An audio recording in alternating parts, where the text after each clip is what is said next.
CAG నివేదిక వచ్చేసింది.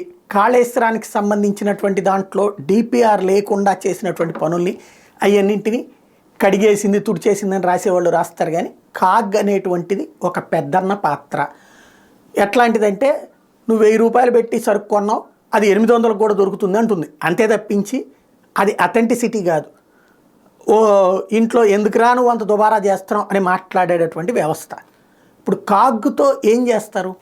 బేసిక్గా కేసీఆర్ రేవంత్ని అడుగుతున్న ప్రశ్న ఒకటే, లేదా కేటీఆర్ కాంగ్రెస్ సర్కార్ని అడుగుతున్న ప్రశ్న ఒకటే, లేదా హరీష్ రావు ఉత్తమ్ కుమార్ రెడ్డిని అడుగుతున్న ప్రశ్న ఒకటే. ప్రాజెక్టు నడవనిస్తారా, తీసేస్తారా? మేడిగడ్డ వంతెన కూల్చేస్తారా, కంటిన్యూ చేస్తారా? నీళ్లు పోస్తారా, ఆపుతారా? అది చెప్పేస్తే అయిపోతుంది కదా. టోటల్ ప్రాజెక్ట్ అయితే వృధా కాదు కదా. అక్కడ ఒక లోపం జరిగింది ఖచ్చితంగా, దాని మీద అవసరమైతే కేసీఆర్ని అరెస్ట్ చేస్తారా, జైల్లో పెట్టేయండి. రేవంత్ లేకపోతే అప్పుడు ఉన్నటువంటి ఇరిగేషన్ మంత్రిని అరెస్ట్ చేస్తారా, జైల్లో పెట్టేయండి. వెంటనే కేసు కొట్టేస్తారు. బేసిక్గా దాంట్లో రికవరీ చేయాలా, ఇంజనీరింగ్ సిబ్బంది ఎవరిదైతే లోపం ఉందో వాళ్ళ మీద చర్యలు తీసుకోవచ్చు, కూడా సస్పెండ్ చేయొచ్చు. డిస్మిస్లు చేస్తే కనుక మళ్ళీ కోర్టుకు వెళ్తారా, తర్వాత తెచ్చుకుంటారు. బట్ కొన్ని రోజుల పాటు మనం చర్య తీసుకున్నట్టు అన్నట్టు.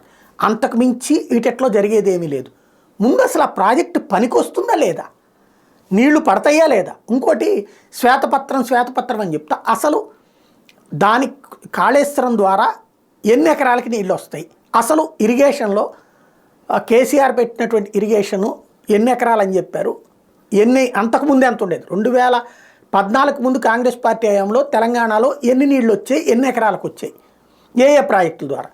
అలాగే కేసీఆర్ వచ్చాక పెట్టిన ప్రాజెక్టులు ఏంటి, దానికి ఎన్ని నీళ్ళు వస్తున్నాయి, ఎంత కరెంట్ ఖర్చు అవుతుంది, అంతకుముందు ఎప్పుడు అంత ఇప్పుడు ఎంత, ఇది చెప్తే ప్రజలకు అర్థమవుతుంది. కానీ ఎదురోళ్ళని ఆడ వెదవంటే ఈడు వెదవ అని చెప్పి మాట్లాడడం వల్ల ప్రయోజనం ఏం లేదు.